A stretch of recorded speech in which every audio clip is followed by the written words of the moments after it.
ओम शांति। हृदय स्पर्शी एवं अनोखी उस घड़ी के अनुभवों को बाप समान आदरणीय दादी प्रकाशमणि जी इस प्रकार सुनाती हैं कि मीठे बाबा दादी को सदैव बेहद सेवाओं में कभी कहाँ भेजते ही रहे। अनेक सेंटर खोलने के निमित्त बनाया, कभी दिल्ली तो कभी मुंबई, कभी कोलकाता तो कभी बिहार भेजते थे। विदेश में जापान आदि की भी अचानक यात्रा कराई। सदैव बाबा का यह वरदान था कि बच्ची हर समय एवर रेडी रहना। बाबा का एक इशारा आता था कि तुम्हें यहाँ से वहाँ जाना है। मैं कहती थी जी बाबा। बाबा रोज बेहद सेवा की कुछ न कुछ प्रेरणा भी देते थे और आज्ञा भी करते थे। 18 जनवरी से पहले मैं गामदेवी मुंबई में रहती थी।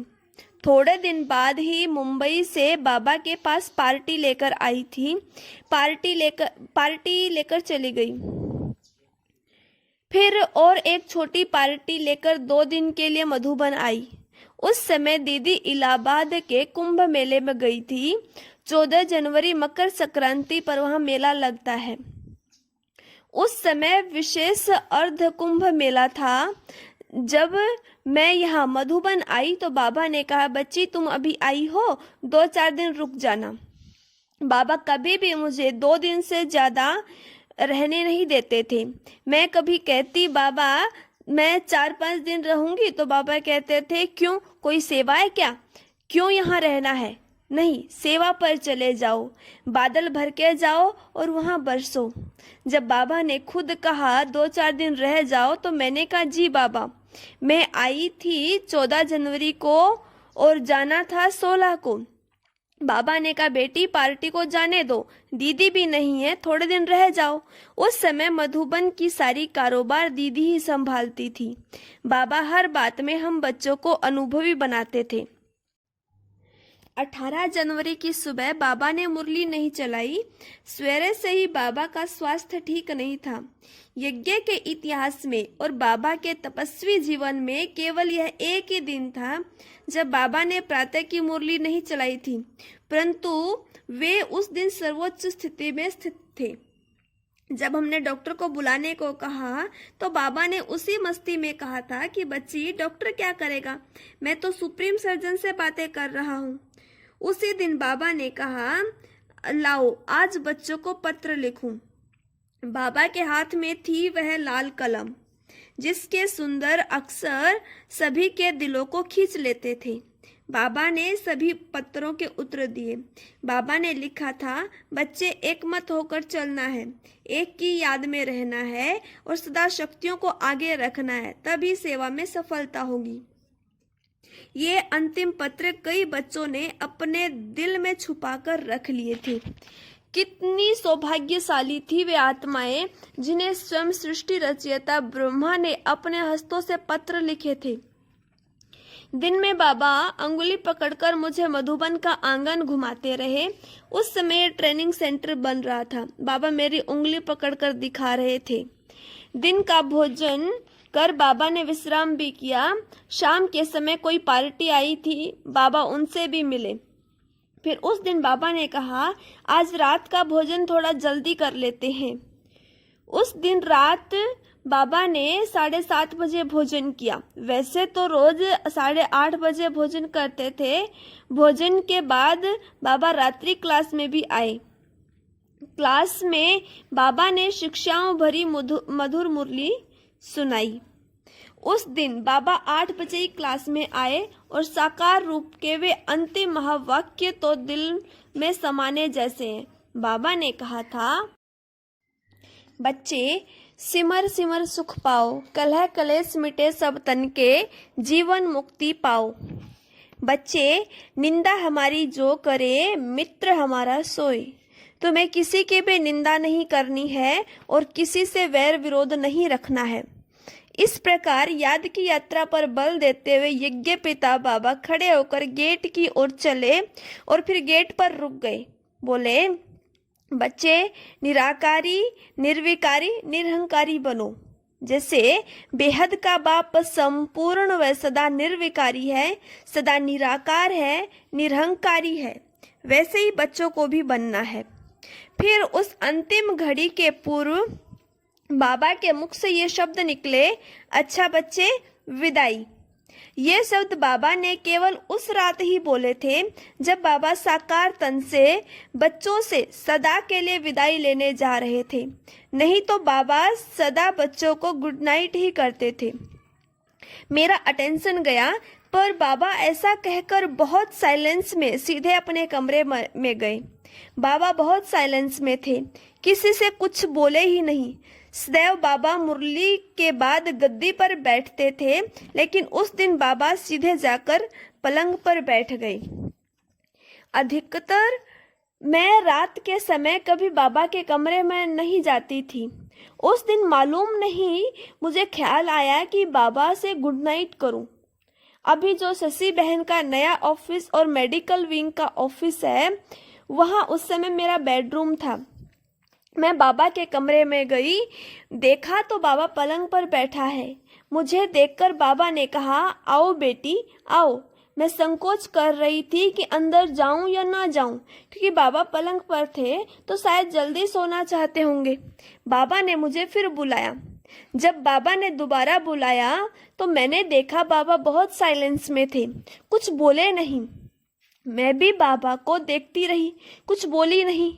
ऐसे करते थोड़ी देर बाबा पलंग पर बैठे, फिर टर्न करके पलंग से टांगे नीचे करके सामने बैठे। मैं सामने खड़ी थी। उसी घड़ी बाबा ने मेरा हाथ पकड़ा। बाबा बैठा था, मैं खड़ी थी। हाथ पकड़ते बाबा ने ऐसी अलौकिक दृष्टि दी जिसका मैं वर्णन नहीं कर सकती। बाबा 2-3 सेकंड दृष्टि देता रहा। मेरा हाथ पकड़ा हुआ था। ऐसी दृष्टि देते रहे कि मेरे में कोई लाइट और करंट आ रही थी। मैं बाबा को देख रही थी। बाबा मुझे लाइट ही लाइट और एक फरिश्ता दिखाई पड़े। उस दृष्टि द्वारा और जो बाबा ने मेरा हाथ पकड़ा था, उसमें बाबा ने अपनी सब शक्तियां और उत्तरदायित्व दादी को दे दिया, जिसको अव्यक्त बाबा ने कहा कि सारी पावर्स विल कर दी थी। उस समय मुझे पता नहीं पड़ा। दृष्टि देते देते कुछ घड़ियों में नयन बदलने लगे और मेरा हाथ पकड़ा हुआ हाथ ढीला होने लगा। हाथ पकड़ा हुआ था परंतु ढीला हुआ था। 1 सेकंड में इतनी साइलेंस हुई कि एकदम डेड साइलेंस हो गई। मैं समझ नहीं पाई कि क्या हो गया। मुझे लगा मैं लाइट के साथ वतन में जा रही हूँ। मैं कहने लगी, बाबा बाबा। बाबा बोल नहीं रहे थे। मुझे समझ में नहीं आ रहा था कि क्या हो गया। बाद में पता पड़ा कि बाबा अव्यक्त हो गए। मुझे ऐसा अनुभव होने लगा कि ऑलमाइटी बाबा मेरे सामने खड़ा है और साकार बाबा हमसे छिपा हुआ है। हमने बाबा को लिटा दिया। इतने में डॉक्टर आ गया। उसने चेक करके कहा कि बाबा अब नहीं रहे, परंतु मुझे आभास नहीं हुआ था कि बाबा चला गया। मैं यही कह रही थी कि बाबा है, सबका प्यारा बाबा है, बाबा सदा साथ रहेगा। बाबा ने मुझ में अथाह शक्ति भर दी थी।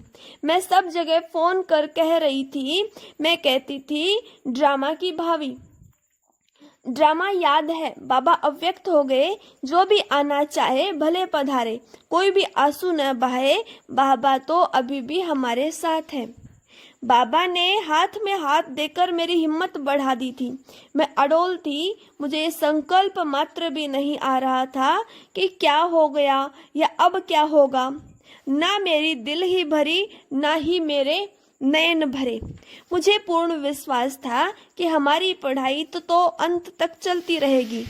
इसके बाद 21 जनवरी का वह दिन आया जब हमने प्यारे बाबा के उस पार्थिव शरीर का अंतिम संस्कार किया, जिसने लौकिक बाप से भी अधिक हमारी पालना की, हमें दुलार दिया, जिसकी गोद में खेलकर हम छोटे से बड़े हुए, जिसके द्वारा हमें भगवान मिला, वरदान मिले और जिसने हमें अनेक विशेषताएं भरी। शाम के समय अव्यक्त बाबा का पहली बार संदेशी के तन में आना हुआ। बाबा ने दीदी दादी को यज्ञ की संपूर्ण जिम्मेवारी दी। बाबा ने हम दोनों के सिर पर कलश रखा। अव्यक्त बाबा ने संदेश दिया था, बच्चे फिक्र मत करो, बाबा तुम बच्चों के लिए ही वतन में तैयारी करने गया है। मेरा प्यारा बच्चा मेरे पास है। बाबा ने स्वयं को गुप्त कर शक्तियों को प्रत्यक्ष करने के लिए पार्ट बजाया है। ये बोल मेरे कानों में आज भी गूंजते रहते हैं। इस प्रकार यज्ञ रूपी जहाज में अनेक वत्सों को बिठाकर 33 वर्षों से जहाज को अनेक तूफानों और विघ्नों के बीच सुरक्षित खेकर जो नाविक असीम साहस के साथ अडोलता पूर्वक चला रहा था, अब वह हमारे हाथों में जहाज की बागडोर देकर हमारा पूर्ण सहयोगी बनने के लिए वतन में उड़कर जा बैठा था।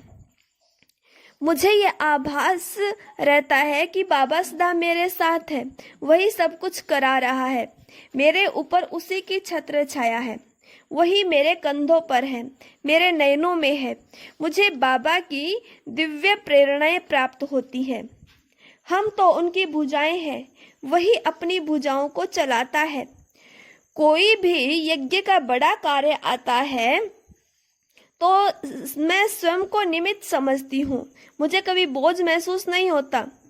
जब कोई हमसे राय लेने आता है तो मैं तुरंत योग युक्त होकर बाबा से पूछकर ही राय देती हूँ। मुझे यह भान नहीं रहता कि मैं राय दे रही हूँ। मुझे ख्याल रहता है कि यज्ञ में बाबा के अनेक बच्चे आते हैं अपना अधिकार लेने।